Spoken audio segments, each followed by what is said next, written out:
E aí, terceirão 2024, tudo certo com vocês? Olha só, vamos começar nossa série de aulas sobre as revoltas na República Velha. Conforme eu disse para vocês, a gente disponibilizando elas assim como videoaulas, fica mais fácil para a gente conseguir organizar o conteúdo. E a gente começa com uma das mais simbólicas, uma das mais emblemáticas revoltas que aconteceram na história do Brasil, que define muitas coisas na nossa história. A gente vai falar sobre a Guerra de Canudos. Quando a gente fala sobre a Guerra de Canudos, gente, a gente está falando de um conflito que aconteceu no interior da Bahia, conforme vocês podem ver no mapa aqui do lado, né? Então a gente está falando de uma região sertaneja muito pobre, né? O contexto do final do século XIX, o contexto dos anos 1890 e alguma coisa, é uma região castigada muito fortemente pela seca, é uma região onde a gente tem uma divisão agrária baseada no latifúndio, onde poucos senhores de terra são o poder econômico, o poder político, são o poder policial, são o poder, enfim, representado de todas as suas formas ali.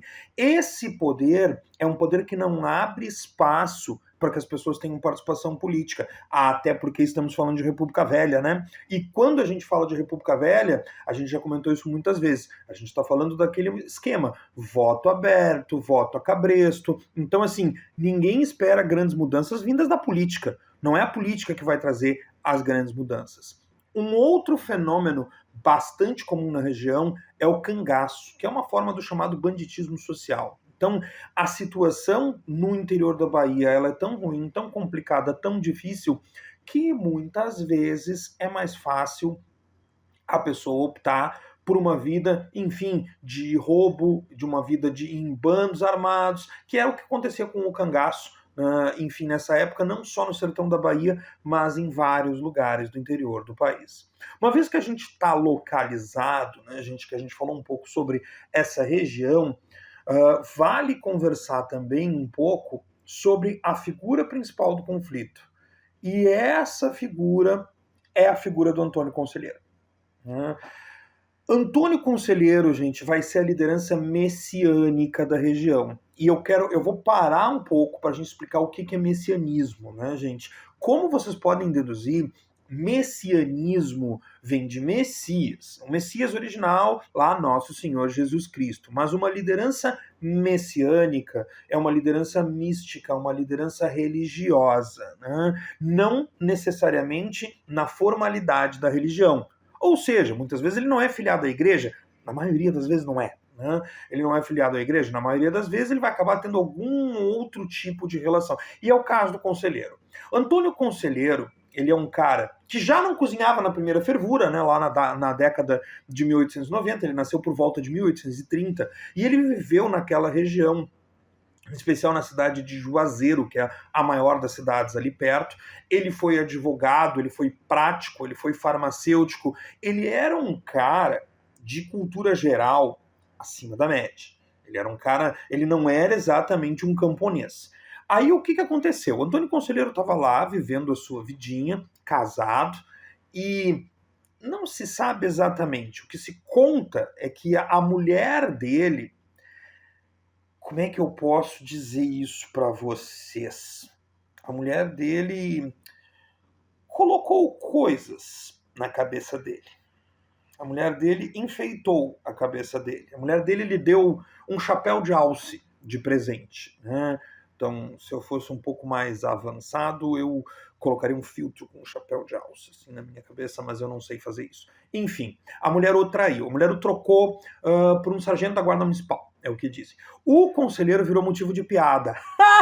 Corno! Ele virou muito motivo de piada. A gente está falando... Vocês imaginem o quanto de machista não era, o quanto de horroroso nesse sentido não era o sertão da Bahia em 1800 alguma coisa, né, gente? Nós estamos falando, assim, de outro lugar em outra época. O que o conselheiro fez? Ele fugiu da cidade, ele ficou com muita vergonha.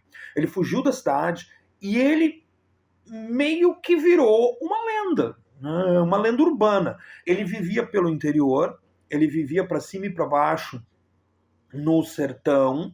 Durante muito tempo, então, ele viveu no sertão, para lá, e isso vai ser importante depois, tá? Para lá e para cá, e ele acabou se tornando essa figura estranha. um cara de cabelos muito compridos, um cara de barba comprida, extremamente magro, né? Muito parecido comigo, né? Cabelo comprido, muita barba, magro, assim, igual a mim, né? E uma vez, e ficou também um pouco problemático das ideias, né? Vamos dizer assim. O conselheiro volta a aparecer por volta de 1890. Por volta de 1890, ele começa a aparecer e ele começa a aparecer com uma mensagem que a gente chama de uma mensagem milenarista. O que isso quer dizer? É uma mensagem assim: o mundo vai acabar. Por 1890, né, a gente está perto de uma virada de século. Esse tipo de sentimento, o mundo vai acabar, agora assim, ele é relativamente comum. Né? Isso, quase toda virada de século, a gente tem esses movimentos milenaristas. O conselheiro, ele vai dizer, olha só, Deus falou comigo, o sertão vai virar mar, o mar vai virar sertão, o mundo vai acabar, logo estaremos no reino de Deus. Aleluia, irmãos. Então, assim, é uma interpretação cristã da realidade que não é de nenhuma igreja, que é assim, da cabeça dele, das conversas que ele tinha com Deus. Porque ele falava com Deus. Capitão, eu também falo, né? Mas ele não te responde, né? Enfim, pelo menos tu não escuta. No caso do conselheiro, ele respondia, dava palpite, dava conselho, enfim. O conselheiro, então, passou a vir com esse papo. Isso, e junto com isso também, e a gente tem muitos relatos lá de lugares da época, o conselheiro também começa a promover algumas curas. Então, assim, a pessoa está doente, tem um filho doente, procura o conselheiro, e o conselheiro consegue promover uma cura milagrosa. Consegue ao que se diz conseguia. Então, de fato, ele era milagreiro. A gente pode ler isso de muitas formas, né, gente? Você pode escolher assim, bom, capitão, eu prefiro acreditar que ele era milagreiro. Tá bom, né? É uma maneira de acreditar. O que eu penso sobre isso? Eu penso assim, o conselheiro foi farmacêutico. O conselheiro viveu muito tempo sozinho no sertão. O conselheiro conhecia ervas. Então não é tão difícil que ele tenha conseguido administrar uma medicação e as pessoas tenham entendido de outra forma. E aí, né, telefone sem fio. Imagina, o conselheiro faz lá um xarope, alguma coisa de erva, alguma coisa de folhas, administra, a criança fica bem. Aí a mãe vai dizer, muito obrigado, seu conselheiro, o senhor salvou meu filho. Aí o Antônio Conselheiro vai dizer, eu não salvo nada, quem salva é Deus, eu só sou um instrumento de Deus. O senhor conselheiro fez Deus salvar meu filho. É um milagre. E o telefone sem fio vai se fazendo. As pessoas começam, então, a querer ouvir o conselheiro. E o conselheiro, ele tem essa fala milenarista, essa fala de fim do mundo. O mundo vai acabar. E a maioria vai para o inferno. A maioria vai descer, a maioria vai para o inferno. Os sinais do fim do mundo estão aí, para quem quiser ver. E quando ele fala nos sinais do fim do mundo, ele fala um pouco sobre as mudanças que vinham acontecendo no Brasil. A mais recente delas, a proclamação da República. Essa coisa de casamento civil, isso é coisa do capeta. Casamento é só da nossa igreja, vai dizer o conselheiro. O capeta é que traz casamento que não é na igreja. Então, e as pessoas lá daquela região, naquelas circunstâncias, sim, Branquinho, já te ouviram que tu está participando. Né? É assim, as pessoas daquela região, as pessoas naquela circunstância vão seguir o conselheiro. Porque o mundo vai acabar e poucos vão se salvar. Então que eu seja um desses poucos, que eu esteja junto com o conselheiro. Que eu esteja com ele, eu vou me salvar. O grupo do conselheiro tem 5 pessoas, o grupo do conselheiro tem 10 pessoas, tem 50, de repente tem 100 pessoas seguindo o conselheiro. Eles vão com esse discurso assim, a gente só quer ficar junto porque o mundo vai acabar. E vai se salvar quem estiver obedecendo a lei de Deus. E a lei de Deus é a que a gente está fazendo. Tá bom, então vamos esperar o mundo acabar, né? Paciência, né? O mundo já vai acabar, né? Enfim. O Arraial de Canudos se organiza, então, por volta de 1893. Por volta de 1893, o grupo do conselheiro ele vai se fundear numa fazenda abandonada na várzea do rio Vaza Barris, perto de onde hoje é a comunidade de Canudos, no interior da Bahia, e ali eles vão formar uma comunidade.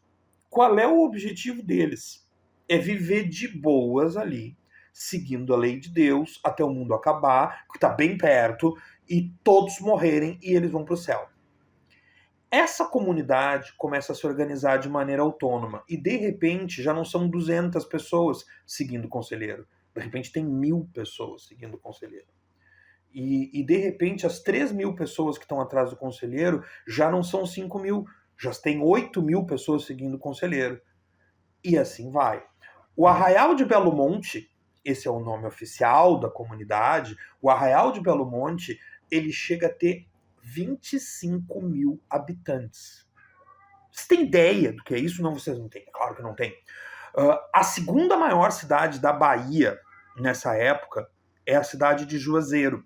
A cidade de Juazeiro, por volta de 1890, ela tem, tipo, 11.000 habitantes. Então a gente está falando... Gente, gato é pior do que criança. O meu gato, ele tá gritando assim, parece que tem alguém esganando ele. Só porque eu tô dando aula. Mas enfim, me sinto de volta na pandemia, né? Coisas. Mas vamos lá. Eu tava falando que Juazeiro é uma cidade que tem 12.000 habitantes. E o Arraial de Belo Monte chegou a ter o dobro disso. Então nós estamos falando de uma cidade que lá no sertão do Nordeste só era menor do que Salvador. Você tem noção do que é isso? Era muita gente. Todo mundo no Arraial de Canudos acreditava piamente no conselheiro, que ele era um emissário de Deus na Terra, que ele ia salvar todo mundo e que o mundo ia acabar. Não. Só que o que vai acontecer?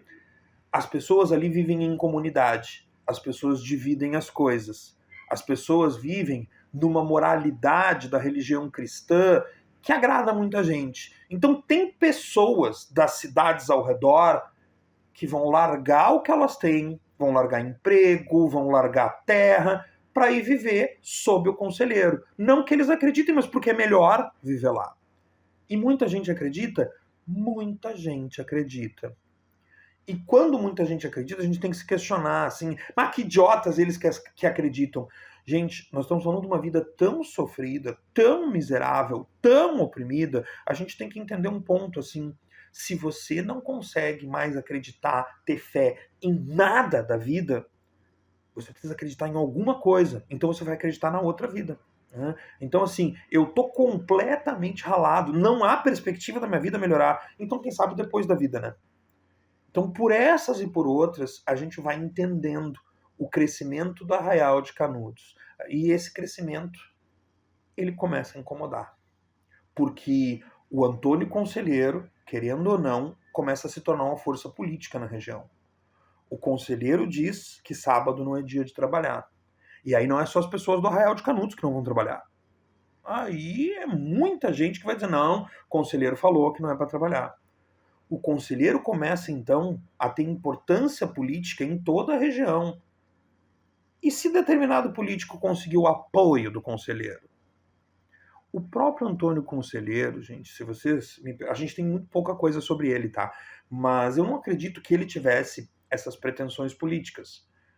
Eu acredito que o conselheiro até acreditava nessas coisas. Acredito que ele era, como eu não sei exatamente o termo técnico, meio doido. Mas, enfim, acredito que ele acreditava mesmo que o mundo ia acabar e que tinha que viver daquela maneira. Mas pouco importa o que eu acredito. As pessoas acreditavam nele. E aí a gente vai ter, que a gente ainda tem Canudos, né, gente? Esse é um dos poucos retratos que a gente tem do vilarejo. E vocês vejam a situação de miséria. A gente está falando de taipa, de casa de barro. E ainda assim as pessoas preferiam morar lá do que ficar nas fazendas dos coronéis, né? Porque o Arraial vai crescendo. O conflito de Canudos em si, ele começa em 1896 a partir de uma fake news. O Arraial de Canudos comprou em Juazeiro uma enorme carga de madeira para construir uma igreja nova. Porque quando você tem 25.000 pessoas na cidade, você acaba conseguindo juntar dinheiro. Essa carga de madeira nunca foi entregue. O pessoal de Juazeiro, os madeireiros de Juazeiro, eles deram um calote no conselheiro, que pagou pela madeira. E os vendedores de Juazeiro, em algum momento surgiu a ideia assim, as pessoas do conselheiro, os conselheiristas, eles vão vir buscar por bem ou por mal. E aí eles ficaram com medo, e os coronéis, os chefes políticos da cidade, esses coronéis não são do exército, tá, gente? São os chefeiros políticos das regiões. Tem nada a ver com militar, é só um título. Herança lá da Guarda Nacional do tempo do Império. Né? Bom, esses coronéis vão pedir ajuda da polícia militar. O governador, ele manda 100 PMs para a cidade de Juazeiro para esperarem o pessoal do conselheiro. E o pessoal do conselheiro nunca chegou, porque eles não foram lá fazer isso. Aí, aquele grupo de PMs que estava lá resolveu o seguinte: é pra gente pegar eles? Então vamos lá. E eles foram em direção ao arraial. Então, assim, se esperava que o pessoal de Canudos buscasse o conflito, eles não buscaram. O conflito os buscou. Essa primeira expedição, sem praças da PM, ela foi trucidada pelo arraial. Mas, capitão, ela foi trucidada por um bando de caipiras, assim. Tem muito cangaceiro dentro do arraial. Tem muito cangaceiro tentando levar uma vida de perdão, tentando. Só que esses caras conhecem a região, esses caras conhecem armamento, esses caras não são uma presa fácil. No começo de 1897, o governador da Bahia manda uma segunda expedição. Dessa vez, uma tropa completa, 250 PMs, que vão tomar uma camaçada de pau do Arraial de Canudos, que vão ser surrados. Né? E quando isso acontece, começam a acender várias luzes de alerta. Peraí, esses caras têm... Esses caras têm o controle da região, então. Aí o que o governo do estado vai fazer? O governo do estado vai pedir ajuda para o governo federal. E o governo federal, em março de 1897, manda 1.300 soldados, liderados pelo coronel Moreira César, que era um veterano lá da Revolução Federalista, para enfrentar o Arraial de Canudos. Gente, uma tropa de 1.300 soldados não é pouca coisa. E eles foram derrotados mais uma vez, e o coronel Moreira César, que liderava a tropa, ele foi morto. Bom, aí o conflito de Canudos começa a tomar os contornos do que acaba dando nome de Guerra dos Canudos. Porque a gente vai ter uma mobilização militar como não se tinha no Brasil desde a Guerra do Paraguai. A gente vai ter convocação de soldados do Rio de Janeiro, toda uma força militar, mais de 4.000 soldados, canhões, obuses, peças de artilharia. E quem vai comandar essa quarta expedição é o general Carlos Bittencourt, que ele era apenas o comandante do exército. Então, assim, é o militar mais antigo do exército que vai liderar mais de 4.000 soldados, uma expedição completa contra o Arraial de Canudos. Claro que isso vira notícia, né, gente? E quando isso chega no Rio de Janeiro, ninguém sabe exatamente o que está acontecendo. Só que, assim, qual é a desculpa que você dá para mobilizar toda essa turba militar, para gastar dinheiro como se gastou, contra o Arraial de Canudos? Os coronéis da Bahia estão insatisfeitos? Tá faltando mão de obra na lavoura do cacau? Não, né? Não dá. Você tem que dizer outra coisa. E aí alguém vai dizer, já sei, Antônio Conselheiro é contra o casamento civil, né? Ele defende o reino de Deus, né? Ah, ele defende o reino? Então o que ele é? Monarquista. Estamos em 1897, gente. Não tem 10 anos de república. Ainda existe monarquismo no Brasil. Então a desculpa que vai se dar é que o exército está indo enfrentar uma rebelião monarquista. O exército está indo atrás de um grupo de monarquistas para, enfim, salvar a república. Bom, ninguém acha que isso aqui é filme da Disney, tá, gente? A quarta expedição patrolou Canudos. A quarta expedição botou o Arraial abaixo. O Arraial foi, enfim, nivelado. Né? O Antônio Conselheiro morreu. Ele morreu nos primeiros dias desse último confronto. Ele foi sepultado. Depois ele foi exumado. Né? E aí a gente tem essa foto aqui. Essa é a única fotografia que se tem do conselheiro. Né? É uma foto do corpo dele exumado. né? E que era bem importante, até porque dentro dessas crenças milenaristas, era importante ter registro dele morto para ninguém achar que ele estava vivo, para ninguém achar que ele ia... E ele ia aparecer se não tivesse esse tipo de registro, né? Bom, aqui a gente tem o registro dos prisioneiros que foram feitos ao final do confronto. E aí a gente vê assim, a gente não está vendo perigosos soldados monarquistas, né? Enfim, Canudos, então, é um registro de muita coisa junta da história do Brasil. Mas quem escreveu a respeito muito foi o Euclides da Cunha. Euclides da Cunha era um jornalista, ele foi mandado para cobrir a expedição em Canudos e, e assim, ele foi com uma pauta. Qual era a pauta dele? Uma revolta monarquista no interior da Bahia. Esse povo atrasado, esse povo que ainda quer monarquia e a gente está indo levar a civilização para eles. E ele, chegando lá, o que ele viu, ele ficou muito perturbado, assim, porque disse, pá, cara, não era isso que eu pensei. E aí ele vai, assim, enfim, digerir e vai escrever aquilo que acaba se tornando um dos clássicos da literatura brasileira, que é Os Sertões. Os Sertões foi a tentativa do Euclides da Cunha, um homem do Rio de Janeiro, um homem moderno, um homem que estava vendo naquela república ali um sonho de modernidade chegando no país. Os Sertões é ele tentando explicar para todo mundo e para ele mesmo o que ele viu. Eu vou ler para vocês 2 trechos dos Sertões. Primeiro eu vou ler, depois vou explicar, tá? Então, assim, primeiro esse trecho aqui, que é o final, em que ele diz o seguinte: Canudos não se rendeu. Exemplo único em toda a história, resistiu até o esgotamento completo.